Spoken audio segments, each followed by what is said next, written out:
Hi everyone, welcome to my channel, Posh Miami. My name is Dija Phaire. Today we'll be discussing 5 things to watch out for when you're purchasing a flip property.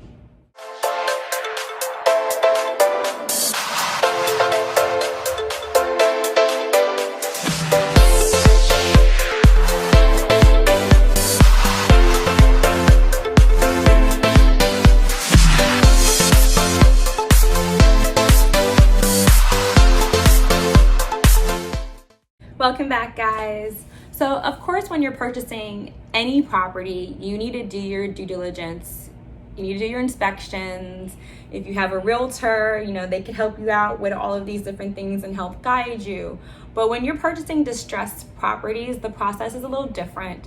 Sometimes you don't have, a full inspection period. Sometimes it's a 0-day inspection. Many times there's multiple offers and bids and you have to make a decision really quick. Some investors buy sight unseen. I normally don't advise that. It's good to at least walk the property, see what you're going to get yourself into. But I say the number one thing that I think that I've ran into with my investors over the few years, and we flip a lot of properties throughout South Florida, primarily the Miami-Dade County and Broward County areas. And we're dealing with older homes, we're from the 20s, 40s, 50s, 80s, very rare that we find a newer construction home that's distressed that we need to remodel and flip.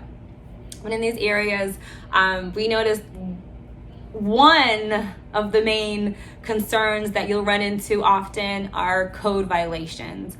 And you'll get a code violation for doing work on your property without a permit. You could have a fine from the trash and the water and sewer department. You could get a violation for not registering your dog tag or getting your dog rabies shots. There's so many reasons that the code enforcement department could give you a violation, and sometimes it's not even you. Maybe when I talk about the rabies and the dog tags and things like that, or trash, you could have a tenant living in your property and you get a violation and maybe you don't even know about it.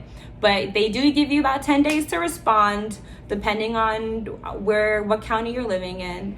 And many times we run into code violation issues. And I say beware and do your research, ask a lot of questions, ask the wholesaler, ask the seller that you're dealing with if they're aware. You could even go on your county site, and there's a section for violations where you could put the address in and do a search. But even when you're doing that search, and let's say you see 4 violations there for $10,000 each, I would contact the county collections department, the finance department, where the seller would pay those fines, and find out exactly how much it is, because many of them are daily running fines. We've had encounters where an investor purchased a property, they bought it from a wholesaler, and now they're renovating it, and they contact me, okay, let's sell the property. And I do some research and I'm like, wait a minute, you have violations. This title is not cleared to close. We're going to have an issue when it gets to that point. And they thought, oh, it was $10,000. We could do an amnesty. And yes, there's many times you could do amnesty to get rid of the violation. Let's say you have a violation for a failure to obtain a permit, and the work is done. Then you need to pull a permit. And then once you pull the permit, they've closed that permit. Then you could file for amnesty, get that fine reduced, and pay it off, right? But if you have a running fine, you could owe up to $100,000 by the end of the day in a couple of months and not even realize it. Yes, it's possible to get these fines drastically reduced to a few $1,000s, but when you're working on a budget, you need to have these numbers up front and know what you're going to be dealing with at the end of the day. Okay, so the second thing that I suggest watching out for when you're going to purchase a distressed property to flip are illegal additions. And this kind of goes back a little bit to code violations. Remember I mentioned something about doing work on your home with the failure to obtain a permit. So some people get caught and they get a code violation. Some get caught and they continue to do their addition anyways, or do the work on their property anyways. And then some don't. In Miami-Dade, we have a lot of older properties. I'm talking, like I said, dating back to the 20s, 30s, 40s, 50s. And maybe someone pulled a permit at some point, maybe they didn't. But when you are submitting your plans to the building department to bring everything up to code, to show that you're doing everything the legal proper way, trying to get permits, and they look at what they have in their county plans and what you're proposing, if you have a bedroom that once was a garage and they don't have any record of that, you're going to have to legalize that. If they added on, built a bedroom onto the home, and the county has, or your city that you're flipping the property in does not have a record of that, you will have to legalize that addition. And it could get a little in depth. If the building department deems it an unsafe structure, sometimes you will have to demo that addition. And that could be costly. That could really cut into your plans and your ARV, your after repair value, because you might be thinking that you just bought a 3-2, but you really bought a 2-1 because the building department said this is an unsafe structure. You need to tear this down. You need to demo this. And if you want to rebuild it, then you need to pull a permit and rebuild it properly. Sometimes they'll cut you a little slack and say, well, if you have a structural engineer, go in and sign off on it and say that this is a safe and sound structure, then you can permit it and you can keep it.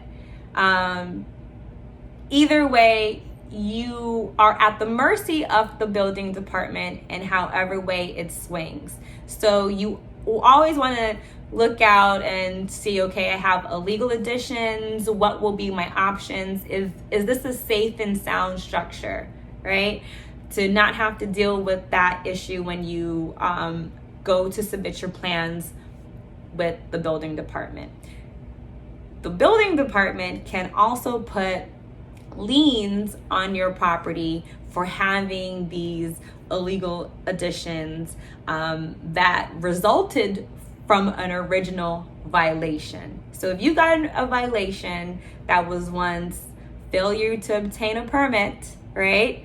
Then, and it's a running violation, it could turn into a lien onto your property. And the only way to get rid of that would be to pull the permit, you legalize your addition or do the work that you need to do, demo it, whatever they're asking you to do. You close the permit. With liens, depending, you the seller could go to yourself, ask the city or county, maybe they'll find a way to help you decrease it. Many times not. Many times you have to pay the lien unless you have a good attorney, which, we have some here that helps us get the liens reduced. But sometimes you can't, and you just have to pay the lien off completely. That's also something else that you need to look for when you are budgeting. And you need to make sure that you have enough to compensate for the lien. Again, you could go to your city or county site. Sometimes it's free for the lien searches and the code violations. Some cities do charge you a fee. Depending on where you are, the fee could differ. But you can look in your city or county site or get a lien search pulled, and you could see this information if you do have a lien. You will not be able to see if you have an illegal addition all the time. Sometimes that will just get down to when you go to the building department. But again, ask the wholesaler, ask the sellers, try to get as much information as you can to avoid that, or at least be prepared for what you're going to have to face. And that goes into my third, what you need to be aware about and watch out for when you're purchasing a property to flip, and that are setbacks. So like I said, we have building codes, right? And when you're flipping a property, you're dealing with different departments: code enforcement, building department, zoning department, so many departments that you have to deal with, right? And when they're rezoning and they're redoing the codes, up-to-date codes every few years, sometimes your county will change the rules and say, okay, well, we need to have X amount of setbacks from the property line to the house, right? That is what a setback is. From the home to the property line, whether it's in the backyard or the front yard, you have setbacks. You have setbacks on the side as well of your property. So, you know, most cities and counties have guidelines, right? So they're gonna say, you know, you need 5 feet on each side of your property. You may need, like in Miami-Dade, unincorporated Miami-Dade County, they like for you to have 25 feet in the back of your property, and I believe at least 20 to 22 feet in the front yard, in front of your property. So it's gotten to a point where I bring a measuring tape and I measure that sucker, because if you don't meet the setback requirements, let's use 25 feet for example. If you don't meet that setback requirement and you're less than 25 feet, you need to go for a zoning hearing, and you need to ask them for, hey, could we build this? We don't really meet the requirement, but could you give us the okay anyways?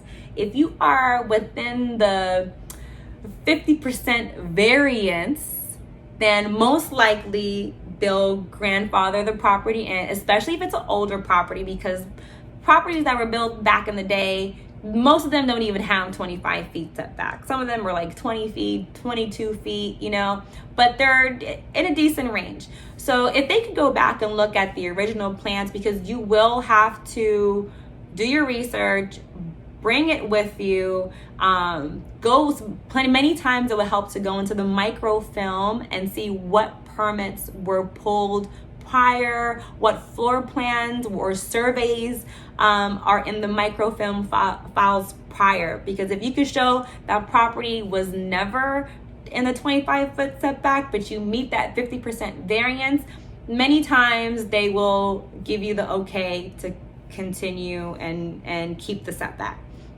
If you don't meet that 50% variance, so if you're not within 12.5 feet setback, let's say you only have 9 feet, and this is something that we're currently even dealing with an investor. We are 9 feet, we have a 9 feet setback. We don't meet the variance. Now we have to go through a public hearing. This is a 6-month process, depending on where you are in Miami-Dade County, unincorporated. This is a 6-month process. You have to get permission basically from your neighbors. They have to sign off saying, okay, I allow my neighbor to have this setback. And then you have to go to a public trial hearing, which is kind of like going to court to get the setback for your property. And now you're at the mercy of the judge and everyone on the panel to see if you're going to be able to keep your setback. You're also at the mercy of your neighbors, so hopefully everyone likes you in the neighborhood and they sign your petition to keep your setback. So definitely, I think that's something huge to look out for, because that could really hold up your process. And let's say you are using a hard money lender and you have a year to pay back this loan, and you're paying 5, 6, 7, 8% sometimes depending on the market and the economy, 10% interest. And now you have to wait 6 months before you're even able to start working on your property. This could really set you back in your bank account a lot. So definitely look out for setbacks. Take a measuring tape. That is my best tip. And measure the front yard, measure the backyard, measure the size of the house, and make sure that they fit within your county or city setback guidelines. All right? Okay. So that takes us into number 4, zoning issues, right? This is a little bit different. Yes, you do deal with a zoning department when you are dealing with setbacks, but zoning issues, I mean as an example. Let's say you have a duplex, but it's sitting on a single family lot. You have an issue if you're looking to resell that and your buyer is financing.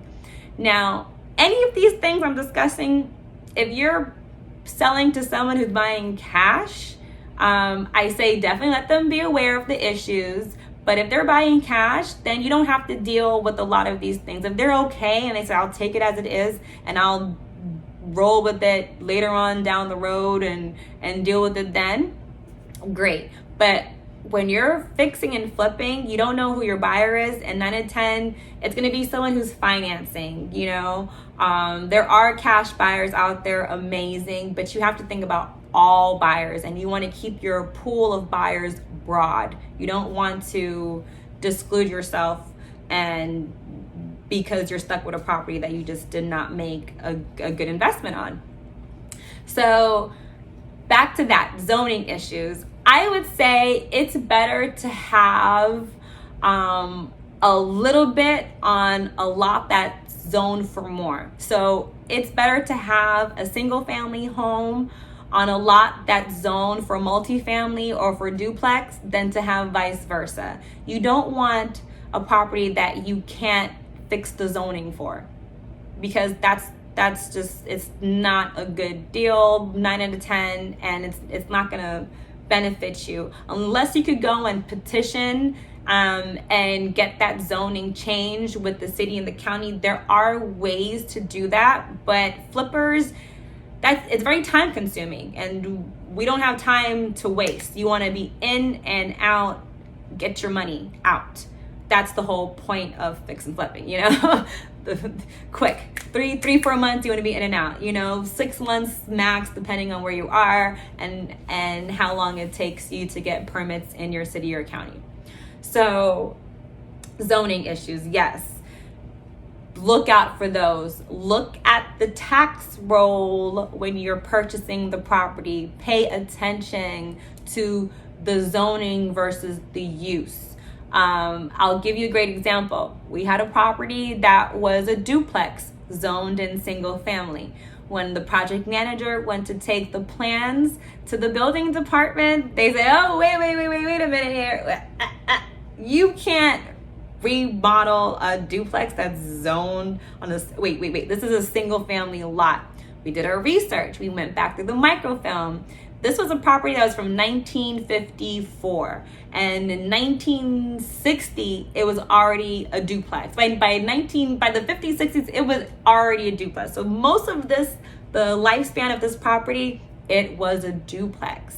But 2003, they rezoned the entire neighborhood, and this property fell into the single family rezoning that they did.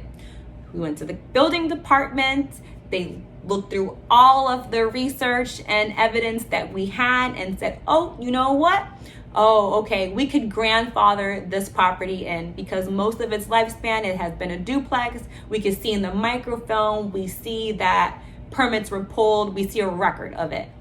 So building department was fine. But now what do you do when you have a buyer who's trying to finance this and the bank looks in the tax roll and they say, oh, wait a minute, this is zoned single family, but it's a duplex. So what if a hurricane came and it blew your house away? Would you be able to rebuild that as a duplex, or would it have to be single family? since we're grandfathered in with the county, I called up the Miami-Dade County Appraiser's office and I said, hey, in the tax roll, this is showing as a single family, but we've been grandfathered in by the building department as a duplex. Could you come out here? Could you check this out? Could you fix it? I'll send you the plans. And they did.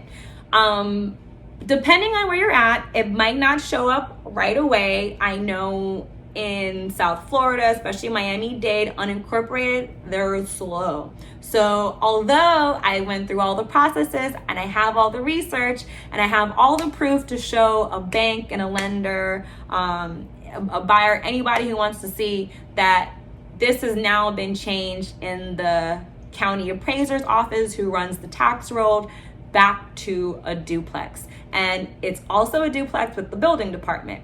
It will not reflect for almost an entire year because that's how long it takes for this county to update their records, but there's a process to be done. So again, do your research. We got very lucky there by, finding out that this property, most of its lifespan has been a duplex, but if that was not the case, value would have been lost there, right? Or we'd have to find a cash buyer to sell the property to. So definitely check out the zoning. And my tip is it's better to buy a property that's a smaller property that's zoned for something that allows much more, right?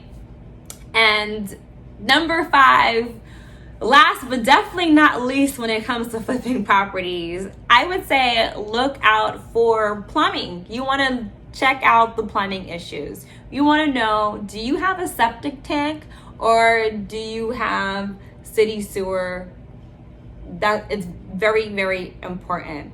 And I say that because now you're not only dealing with the building department, but when you have a septic tank, the health department can get involved as well, depending on the size of your property and what type of property it is. If you're dealing with something that's multi-family, multi-unit, duplex, things like that, there are state guidelines and regulations for you need to have a certain capacity of those tanks and the size of your drain field when you have a property with a septic tank.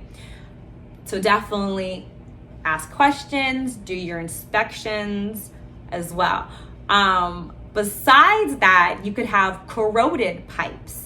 When you're dealing with older properties, you might run into a property and, like I said, it's good to do your inspection, because if you don't do that and you wind up that your pipes are so corroded that the sewage is going right into the ground, I mean, that's a major health violation right there, and very, very costly, because to get to those pipes, sometimes you have to break the entire flooring of the home to repair the pipes. So if you didn't have that budgeted into your costs, oh my gosh, that's like almost, $40,000-$50,000, depending on how big of the job it is. That could eat up all of your profits.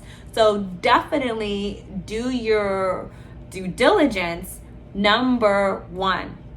And I think the major tip of this whole video is to do your due diligence. And you do that so you don't go over budget and that you can make the profit that you are looking to make, And I think it's also very important to have the right team. You need to have the right general contractors, the right property managers, the project managers that are managing your projects as well. And when you're sending them to these properties to do an inspection and to do a walkthrough for you, basically, you want to make sure that they check the roof, check the crawl spaces, check for termites, check the plumbing. And if you can, get a real inspection or have a really good GC on your team that will be able to spot these deficiencies and save you some money down the way, or maybe save you from making a bad decision. So again, have the right team, do your due diligence most importantly. And guys, good luck out there purchasing your properties to flip. Good luck hunting, and I hope you all do an amazing job out there and make tons of money. If you found this video helpful, please like and also subscribe to my page for more videos just like this one. If you have any questions, leave comments. I'd be happy to answer, or feel free to email me directly. Good luck, everyone.